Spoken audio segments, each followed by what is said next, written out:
Hi, what we're going to have a look at is how our conversion chart can be useful in memorizing some of the more common fraction and decimal conversions we have to do when dealing with kilograms. So what we're going to have a look at is just very briefly look back at the conversion chart that we're already familiar with. So we've had conversions in relation to percentages, fractions, and decimals. And when we look at our percentages, we know that percentages out of 100 and 100% is the whole amount, okay, which is 1 when we're talking about fractions and decimals. When we come down to our fractions, which is a half is 50% and 50% is 0.50.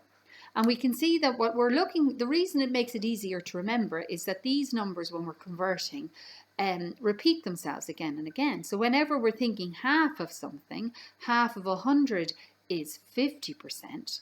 Half of a decimal is, when we're thinking about it in decimals, is 0.50. And then when we go over to our kilograms, what we'll see is that our half of 1,000 will give us 500. So half of 100 will give us 50, and half of 1,000 will give us 500. And we'll repeat that in a moment. So just going down the conversion chart, and we link a quarter. Well, a quarter repeats the same numbers again and again as well, because when we get a quarter of 100 in percentage form, that would be 25%. When we're getting quarter of a unit in decimal form, it's 0.25. So we can see that 25 repeats itself. So let's bring those patterns over to our kilograms and see how they can be useful and helpful in memorizing a few of these more common conversions.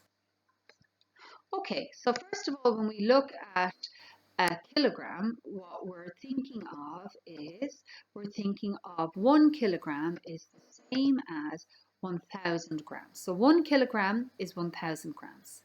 So whenever we're thinking kilos, we're thinking 1,000. Okay? Now what we're having a look at is well, what would half a kilogram be in grams? Well, a half out of 100 was 50, so a half out of 1,000 is 500 grams. So again, it might make it a little easier to memorize. And what we see is then in the decimal form, lo and behold, it's 0.5, or you could call that 0.500, but after the decimal point, at the end of numbers, then we don't have to worry about those zeros. Okay, so now we're going to have a look at a quarter, and we see again this 25 repeating itself again, except a quarter of 1,000 will give us 250 grams. And then we can see then that translates into 0.25 kilograms. So it just might help us remember some of those little conversions when we're doing them, and it might be useful for some people. Remember, when we're thinking kilo, we're thinking 1,000. So later on, 1,000 kilograms, we're talking about weight. But later on, when we're looking at kilometers, which is for distance, we might also be able to use the same conversion table. The same numbers will apply. Those conversion tables can be handy to memorize because we'll be able to use them again and again.